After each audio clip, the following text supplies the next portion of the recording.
Hi friends, welcome to டிஜிஒயின் lifestyle. தினமும் ரெகுலராக ஒரே மாதிரி இட்லி தோசைன்னு சாப்பிடாம ஒரு ஹெல்த்தியான தோசைக்கு இன்றைக்கி என்ன ரெசிபின்னு பார்க்கலாம்.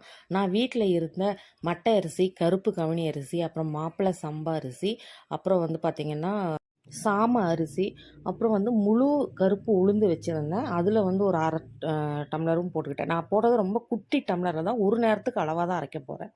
இது கூட ஒரு டம்ளர் ராகியும் ஆட் பண்ணிட்டேன். ராகியை செப்பரேட்டாக எது செஞ்சு கொடுத்தாலும் அவங்க சாப்பிட மாட்டாங்கங்கிறதுனால. கருப்பு உளுந்து ரொம்ப நல்லது பெண்களுக்கு. எங்கள் வீட்டில் 3 பேரும் பொம்பளைங்க தான், அதனால் அவருக்கும் சேர்த்து இதை செஞ்சிடலான்னு சொல்லிட்டு. இது கூட நான் மக்காச்சோளம் காஞ்ச மக்காச்சோளம் இருந்துச்சு, அது ஒரு அரை டம்ளர் ஆட் பண்ணிட்டேன். இப்போ நான் இது காலையில் ஒரு 6 மணிக்கு இப்போ ஊற வைக்கிறேன். ஒரு 4 மணி நேரம் ஊறினதுக்கப்புறம் அரைச்சிக்கலான்னு சொல்லிட்டு இதை நல்லா ஒரு 2-3 தடவை வாஷ் பண்ணிவிட்டு அப்படியே ஊற வச்சிடலாம். ஒரு 10 மணி வரைக்கும் ஊற விட்டுட்டு நான் 10-10:30 தான் இதை அரைக்க ஆரம்பிக்க போகிறேன். இதை நல்லா வாஷ் பண்ணணும், ஏன்னா அப்படியே குப்பை மாதிரி வரும்.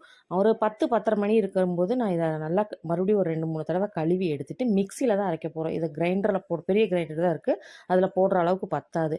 மிக்சிலேயே போட்டு நல்லா அரைச்சி எடுத்துக்கலாம் நைஸாக.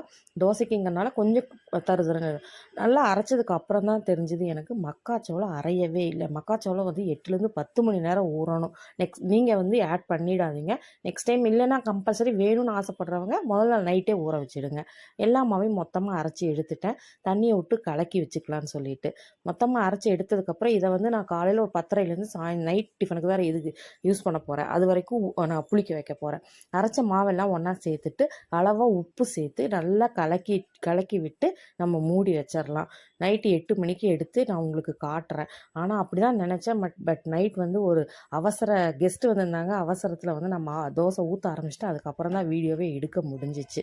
நைட் பார்த்திங்கன்னா மாவு நல்லா கெட்டியாக தான் பொங்கி வந்துருந்துச்சு. நான் அதுக்கப்புறம் ஆனால் தோசைக்கு எப்படி தேவையோ அந்த அளவுக்கு நல்லா லிக்விடாக கரைச்சிட்டு தான் நான் தோசை ஊற்றினேன். தோசை பார்த்திங்கன்னா சூப்பராக வந்துருந்துச்சு. இந்த மாதிரி லிக்விடாக கரைச்சி எடுத்துக்கோங்க.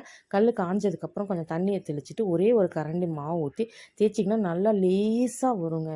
இந்த தண்ணி மாதிரி கரைச்சது அதுக்காக தான். கெட்டியாக இருந்தால் நம்ம மொத்தமாக வரும், அது வேகலை. ஏன்னா எல்லாமே நம்ம வெரைட்டி ஆஃப் அரிசி போட்டிருக்கோம் இல்லைங்களா, அதனால் நல்லா நைஸாக லேசாக தேய்ச்சி விட்டுறலாம். இது மூடி வச்சு வேக வைக்க வேண்டாம். கம்பல்சரி 2 பக்கம் திருப்பி போட்டு தான் வேக வைக்கணும். சைடில் மட்டும் லைட்டாக எண்ணெய் விட்டுக்கோங்க. நல்லா வெந்து ப்ரௌனாக ஆனதுக்கப்புறம் திருப்பி போட்டுடலாம். திருப்பி போட்டுமே கொஞ்சம் வேக விட்டுருங்க. பாருங்கள், கலரே சூப்பராக வந்திருக்கா. இதுக்கு நீங்கள் எந்த சட்னி வேணாலும் சேர்த்து சாப்பிட்டுக்கலாம். சூப்பராக இருக்கும். நான் மார்னிங் வச்ச சாம்பார் இருந்துச்சு, அதுவே போதுன்னு பாப்பாங்க சொல்லிட்டாங்க. ரொம்ப ஹெல்த்தியான பிரேக்ஃபாஸ்ட். ரெகுலராக ஒரே மாதிரி தோசை சாப்பிடாம சும்மா ஒரு 2 டம்ளர் ஊற வச்சு 2 மணி நேரத்தில் 4 மணி நேரத்தில் ஊற வச்சு எடுத்திங்கன்னா ஒரு ஹெல்த்தியான நைட் டின்னர் ரெடி. ட்ரை பண்ணி பார்த்துட்டு எப்படி இருக்குன்னு சொல்லுங்கள். மறக்காமல் சேனலை சப்ஸ்கிரைப் பண்ணிவிடுங்க.